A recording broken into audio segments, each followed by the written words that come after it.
देखो एक क्वेश्चन, इसमें क्या बोला है, एक समीकरण है जिसको देख के बताया जा सकता है द्विघात समीकरण है, एक मूल है जिसका मान -2 है, मतलब एक मूल दिया है तो k का मान ज्ञात करो। तो अभी तो बोले मूल को पुट करने पे, मूल का मान को इसमें रखने पर मान बराबर होना चाहिए LHS RHS के। तो रखो x का मान -2 रखने पर क्या होगा, -2 का वर्ग -k -2 -10 बराबर 0। तो हो जाएगा 4 प्लस हो जाएगा 2k -10 बराबर 0।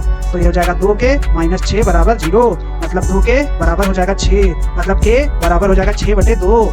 2 तिया मतलब k का मान कितना आ गया, k का मान हमारे पास आ गया 3। क्या सुंदर आ गया आंसर, है ना, कितने अच्छे तरीके से कर लिए।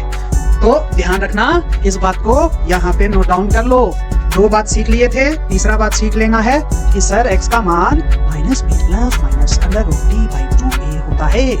दूसरा बात सीख लेना है कि मूल का मान रखने पर समीकरण का LHS बराबर RHS होता है। ठीक है, अच्छा इतना बात समझ में आ गया। अगर इतना बात समझ में आ गया तो चैप्टर हो गया खत्म तुम्हारे लिए। जैक 2025 ध्यान से सुन लो और इसको बार बार रिवीजन कर लो, PYQ लगा लो। PYQ मतलब प्रीवियस ईयर क्वेश्चन पेपर, मतलब कि पिछले साल में आया हुआ प्रश्न पत्र। आओ देखो, बढ़िया, आओ आगे। अब कुछ क्वेश्चन ऐसा जो पढ़ के बनाया जाता है, ऐसे जैसे ऐसे 2 संख्याएं ज्ञात कीजिए जिनका योग 27 हो और गुणनफल 182 हो। तो अगर हम मान लेंगे, माना कि एक संख्या x है तो हमको द्विघात समीकरण करना है ना, तो दूसरी संख्या क्या होगी, एक अगर x है तो दूसरी 27 - x, क्योंकि दोनों का योग 27 था। तो अगर मान लो एक 26 है तो दूसरा 1 होगा, अगर 25 है तो 2 होगा, ऐसे। तो एक x है तो एक 27 - x होगा।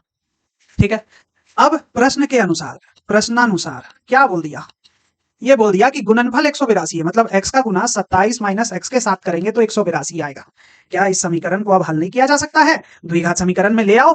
27x - x² बराबर 182, मतलब -x² प्लस 27x - 182 बराबर 0। हल कर दो, माइनस को अगर कॉमन ले लेंगे तो x² - 27x और प्लस का 182 बराबर का 0। हमारे पास एक समीकरण आ गया। इस समीकरण को, द्विघात समीकरण को हल करेंगे, x का मान आएगा तो उसमें पुट करेंगे तो दूसरा भी आ जाएगा। ये काम तुमको करना है, हो जाएगा तो बोला यस, मतलब कहां